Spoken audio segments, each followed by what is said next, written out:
हम सर इसके बारे में बहुत सुनते हैं। हम जानते हैं कि इस चैप्टर में मैं चाहता हूँ कि अब आप ये बताएं कि टेदर और यूएसडीसी हम इतने बड़ी-बड़ी कंपनीज हो गई हैं। इनफैक्ट इनका जो प्रॉफिट है ये तो अ, इतने कम एम्प्लॉइज़ होने के बावजूद 50-55 एम्प्लॉइज़ हैं टेदर के पास जी। और जो वो प्रॉफिट बना रहा है वो ब्लैक रॉक से ज़्यादा प्रॉफिट बना रहा है। अ, मतलब इतनी बड़ी कंपनीज हो गई हैं तो ये स्टेबल कॉइन के बारे में बहुत चर्चा रहती है। स्टेबल कॉइन तो स्टेबल कॉइन क्या होता है? और आप स्टेबल कॉइन को कभी भारत में देखेंगे कि भारत में भी कभी कोई स्टेबल कॉइन इशू होगा? देखिए, स्टेबल कॉइन है क्या? देखिए, अगर आप मान लीजिए डॉलर के कंट्री में हैं, अमेरिका के अंदर हैं, तो अमेरिका में आप कोई भी डॉलर की पेमेंट करेंगे, तो आपको थ्रू बैंक्स जाना पड़ेगा, ओके? आपका एक बैंक अकाउंट होना चाहिए, वो बैंक अकाउंट से आप किसी दूसरे बैंक अकाउंट में ट्रांसफ़र कर सकते हैं। ये मैंडेटरी और दोनों तरफ केवाईसी होना ज़रूरी है। बट क्रिप्टो के अंदर तो बहुत सारे ऐसे पी2पी अकाउंट हैं जिनका केवाईसी नहीं होता। नो योर कस्टमर जो वेरिफिकेशन है वो नहीं होता। तो वो जो करेंसीज़ हैं वो एक दूसरे के बीच में ट्रैवल करती हैं। बट अगर मान लीजिए 1 currency, 10 currency, 100 currency, 1000 currency, 10,000 currencies जो क्रिप्टो की हो जाएँ, तो वो एक दूसरे के साथ सेटलमेंट कैसे करेंगी? तो ये एक बेसिक प्रॉब्लम है। तो उस चीज़ के लिए क्रिप्टो के अंदर ही एक सॉल्यूशन कुछ लोगों ने सोचा कि क्या हम एक्सचेंज करने के लिए कोई मीडियम बना सकते हैं, एक क्रिप्टो टू दूसरी क्रिप्टो। तो उसके लिए उन्होंने क्योंकि डॉलर दुनिया में रेफरेंस करेंसी के लेवल पर सब जगह चलता है। तो एक कंपनी आई टीथर इनकॉर्पोरेशन उसने क्या किया, अपने पैसे से मान लीजिए उन्होंने 2 बिलियन डॉलर के गवर्नमेंट सिक्योरिटीज़ खरीद ली और वो अपने बैंक में डिपॉज़िट कर दी, उसके सर्टिफ़िकेट बैंक में डिपॉज़िट कर दिए और वो डिपॉज़िट्स का रिकॉर्ड उन्होंने ट्रांसपेरेंट लोगों को दिखाया कि हम 2 बिलियन डॉलर के अगेंस्ट 2 बिलियन टोकन जनरेट कर रहे हैं और इस टोकन की वैल्यू पेग है 1 यूएस डॉलर से। यानी कि इसकी वैल्यू ना 1% अप जाएगी, ना 1% कम जाएगी। इसकी वैल्यू जो डॉलर की वैल्यू है उसके मुताबिक रहेगी। और दुनिया के अंदर डॉलर रेफरेंस करेंसी है, तो मान लीजिए मुझे ईथर खरीदने हैं और एक ईथर मान लीजिए $2500 का है। तो कोई मुझे अगर 2500 यूएसडीटी देता है, तो मैं उसको 1 ईथर दे सकता हूँ। ऐसे ही वो पॉलीगॉन, ऐसे ही अलग-अलग क्रिप्टो करेंसीज़। तो धीरे-धीरे टीथर को लगा कि अब अगर आपको बाय सेल करना है, तो बाय सेल करने के लिए लिक्विडिटी चाहिए। तो 2 बिलियन से तो कुछ नहीं होने वाला। आपको 20 बिलियन भी कम पड़ेगा। करते-करते ईथर ने लगभग 100 बिलियन डॉलर के टोकन छाप दिए। उन्होंने अपना कैपिटल बढ़ाया। अब सवाल है कि उनको फ़ायदा कैसे होता है?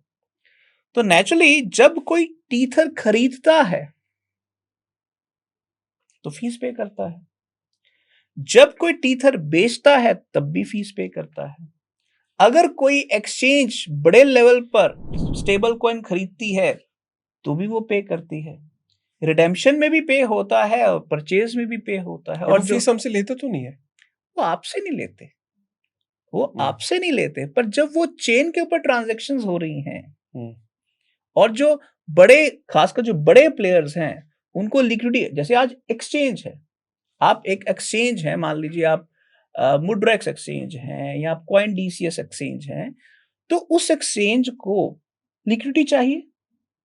अगर वो 10 मिलियन डॉलर के यूएसडीटी खरीद के रखेगी, तो वो लोगों के स्टेबल कॉइन के बाय एंड सेल ऑपरेशंस को मैनेज कर सकती है।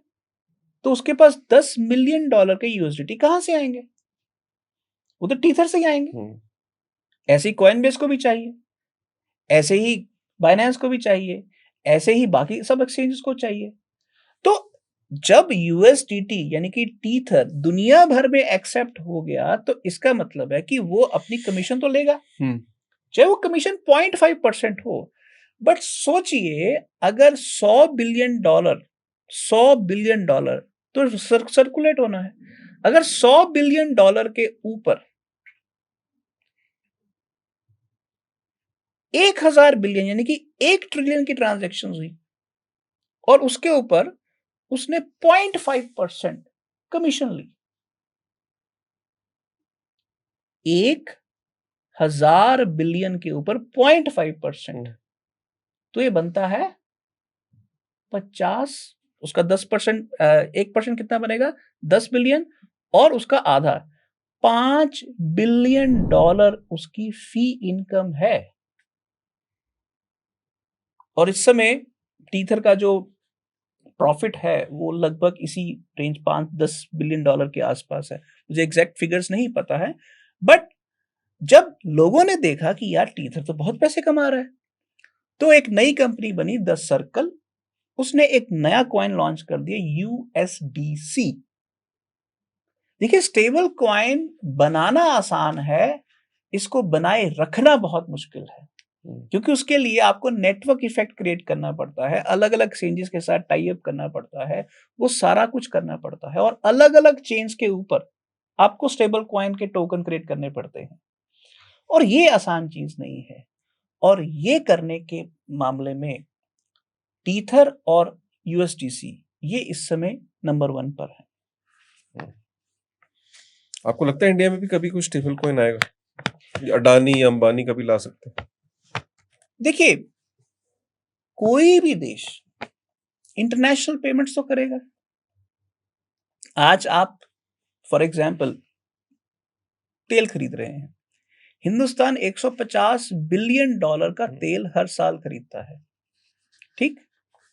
अगर मान लीजिए आज इंडिया सऊदी अरब के पास जाता है, तो सऊदी अरब कहता है कि देखिए भी ऐसा है कि आप मार्केट से डॉलर खरीदिए और हमें डॉलर दीजिए, हम इसके बदले में आपको तेल दे देंगे। इंडिया कहता है कि हमारे पास डॉलर नहीं है, हमारे पास तो रुपी है।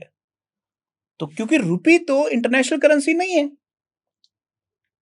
तो रुपी तो सऊदी अरब कहेगा हम रुपी नहीं एक्सेप्ट कर सकते। हाँ, हम आपसे $20 बिलियन का नेट एक्सपोर्ट करते हैं, तो आप एक ऑप्शन से अगर $100 बिलियन का तेल खरीद रहे हैं और $20 का हम आपसे कुछ खरीद रहे हैं, तो हम $20 बिलियन का आपको नेट क्रेडिट दे देंगे, यानी कि $80 बिलियन। तो फिर भी इंडिया को चाहिए। अब डॉलर पर अगर इंडिया को अपनी डिपेंडेंस खत्म करनी है, तो इंडिया के पास रास्ता क्या है? तो इंडिया क्या करेगा, या तो खुद वो स्टेबल कॉइन बनाए, पर अगर सेंट्रल बैंक स्टेबल कॉइन बनाता है तो शायद उसकी रिलायबिलिटी वो CBDC वाला मामला बन जाएगा।